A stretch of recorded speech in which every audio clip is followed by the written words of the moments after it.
Добро пожаловать в мой канал. Elle est épouvantable, soupire un ministre.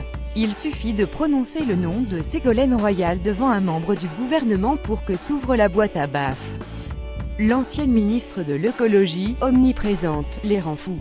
Ils n'en peuvent plus de ces sorties médiatiques, un jour pour critiquer leur manque de fermeté sur le glyphosate, un autre pour dénoncer l'enterrement de l'objectif de 50% d'électricité d'origine nucléaire d'ici à 2025. Quand on dit des choses fausses, je rectifie le tir, se défend d'elle, c'est facile de faire la grande combattante qui multiplie les annonces. Nous, on assume de dire des choses compliquées, peste un ministre. Elle a voulu être ambassadeur, elle a un devoir de silence. Si elle veut parler, qu'elle se fasse réélire. On peut la démissionner aussi, menace un autre. Courroucé, le 14 novembre, à l'Assemblée, a eu lieu une scène cocasse. Le secrétaire d'État à la transition écologique Sébastien Lecornu, qui venait d'accuser Royal de promesses non financées, a vu Manuel Valls qui la déteste autant le remercier d'une tape sur l'épaule. Dis donc, si où est allée, installée dans ses bureaux de la rue de la Convention Paris 15e qui dépendent du quai d'Orsay, l'ambassadrice chargée d'épaules méprise ses vacheries. De la jalousie, balaie celle qui s'est offert le luxe d'une couverture de Paris Match pour sa visite en Laponie. Ils ne m'enlèveront pas ma bonne humeur. Avec tout ce que j'ai vécu, je n'ai plus rien à prouver. Si elle joue volontiers les redresseuses de tort avec Hulot, elle ménage pourtant le chef de l'État. J'ai un point commun avec Macron, celui des gens qui bossent, qui maîtrisent leur sujet et ne font pas d'embrouille, se targue-t-elle. C'est d'ailleurs le chef de l'État qui lui a proposé ce poste d'ambassadrice.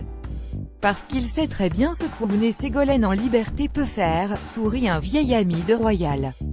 Culottée, elle lui avait proposé un échange plus audacieux que Hulot lui succède à l'écologie et qu'elle récupère son poste de conseiller climat à l'Élysée. Refusez lire aussi, Ségolène Royal ne cache pas sa peine de ne pas rester au gouvernement Hulot, alors, il en a marre, souffle un membre de l'exécutif. Elle veut faire croire qu'elle est toujours ministre de l'écologie. Elle pense qu'elle a marqué le siècle dans ce ministère, entre les deux, et les rapports sont glaciaux. Et les contacts rares.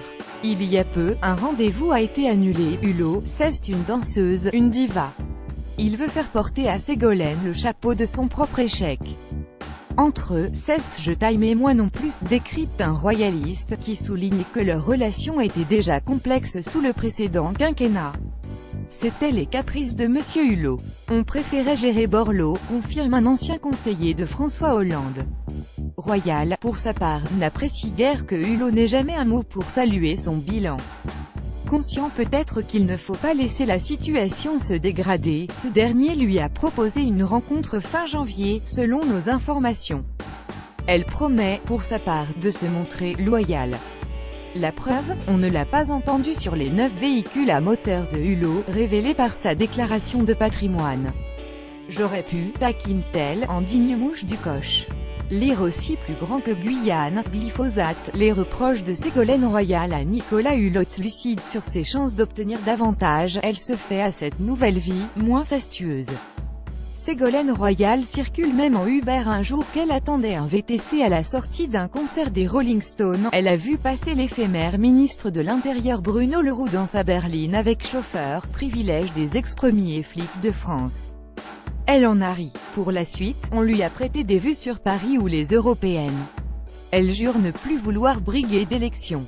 Et, si elle n'exclut pas de reprendre la robe d'avocate ou de monter sa boîte de conseil, elle a rejeté des propositions du privé. Son désir pour l'avenir, continuer le combat pour le climat, je suis capable de faire plus.